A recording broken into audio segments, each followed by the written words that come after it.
Në gjendje më të mirë, më të thëmë edhe Izraeli, por goditjet e aviacionit izraelit brenda Iranit janë shatruese. Dhe kjo me siguri tregon se dola pa nga tema, por du dalë në fund ta përfundoj. Deklaratat e tilla të Netanyaut kryesisht janë të paqarta, nga se është filluar për që të ketë një ekspres goditje, pastaj rrëzim të pushtetit është menduar, dhe tash prapë kthehet me deklarata që nga brenda mund të ketë ndryshim dhe pret ndryshim të regjimit, dhe më duket të tëra kjo është një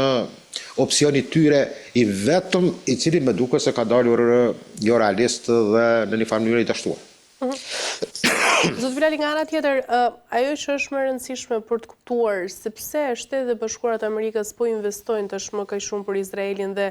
apo përgatitet Izraeli për një luftë më të gjatë të zgjatur kundër Iranit? Them drejtën, në 5 ditë të tashme jemi në një situatën më të vështirë, jo vetëm për regionin dhe për këto shtete që janë në konflikt, sepse dihet që goditja është edhe për vendet apo bazat, po ato vende kanë për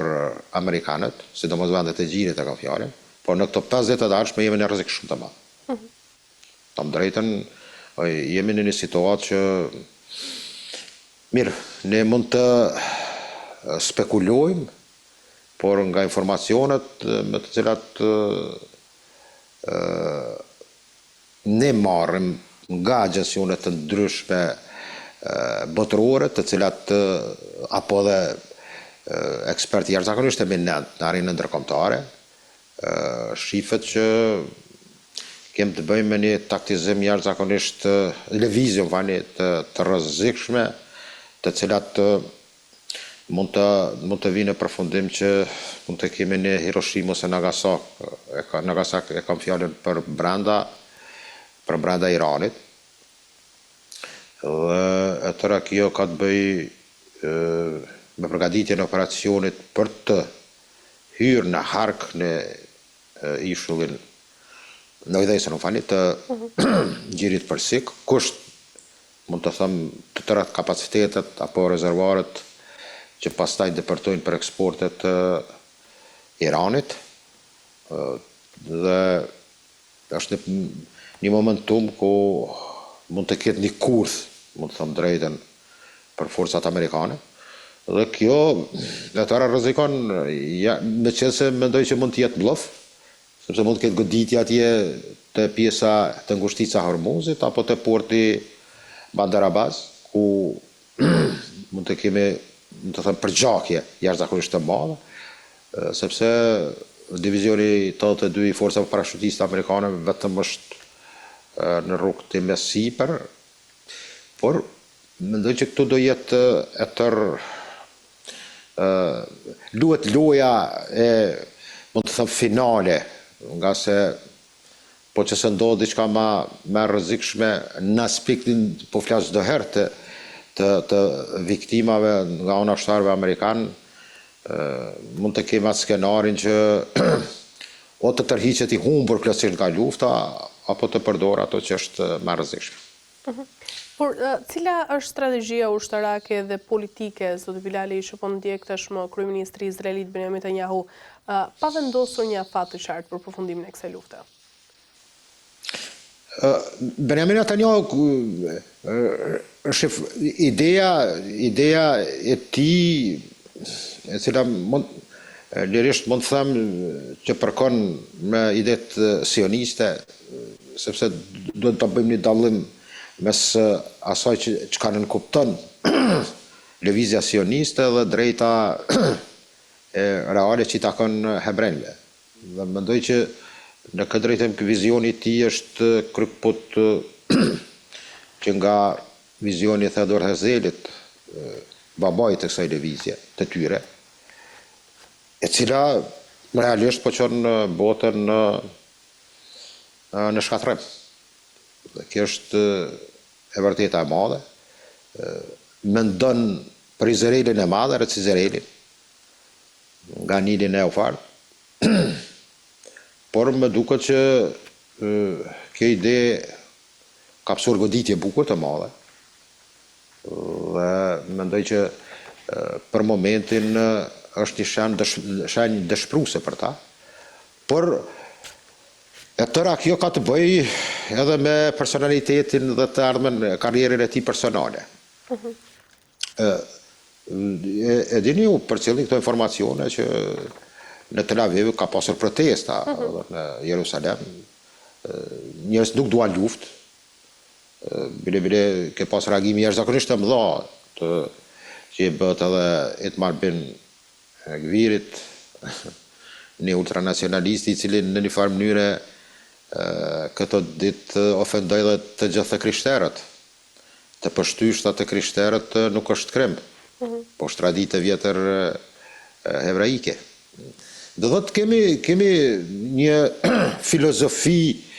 të përçuditshme e cila në esencë dëshirohet të aplikohet në kurriz në këtë rast fatkeq të palestinezëve. Por të jem koncis dhe me shkurt, filozofia e tillë dhe strategjia, nëse ka një strategji të tillë e cila tentohet të vijë deri te përfundimi i luftës, e cila është menduar që do kryhet shumë shpejt, por mendoj që kjo figurë dhe ky personalitet i cili ka sjellur dhimbje të mëdha, mendoj që edhe vetë popullit izraelit të jemi real, është në pozicionin më të vështirë. Por në këtë mënyrë ai mund të mbijetoj, mendon politikisht, edhe për brenda shoqërisë izraelite, e cila realisht është në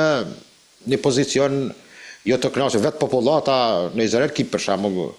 pjesën veriore, e cila është jashtëzakonisht e Izraelit, e cila është e goditur dhe në luftime me Hezbollahun, tregon edhe fjala e kryebashkiakut që kjo qytet në veri të Izraelit është jashtëzakonisht e rrezikuar dhe 10.000 banor kanë marrë ikën nga këtu. Dhe kjo tregon që shteti dhe akuzon shtetin drejt për drejt, që kanë qenë premtime të arrajshme të tij, dhe ky vizion të thotë Netanyahut për të pasur një Izrael me të cilën duhet të jetoj në bashkëjetesë me popujt arab në këtë rast, sepse është i rrethuar nga vendet arabe, të cilat në them të drejtën në një farë mënyre janë jashtëzakonisht lojale në politikën e tyre, e cila në shumë raste ka kondita të vazalitetit, por sidoqoftë do thotë ato janë vendet të cilat në një farë mënyre janë shumë paqësore dhe të mirë kuptuar, thojza me atë çka dirigjon politika izraelite. Sa i rrezikshëm është hendeku mes SBA-s dhe Izraelit, zoti Bilali, për mënyrën se si duhet vazhdojë tashmë kjo luftë? Po, sigurisht kem pas një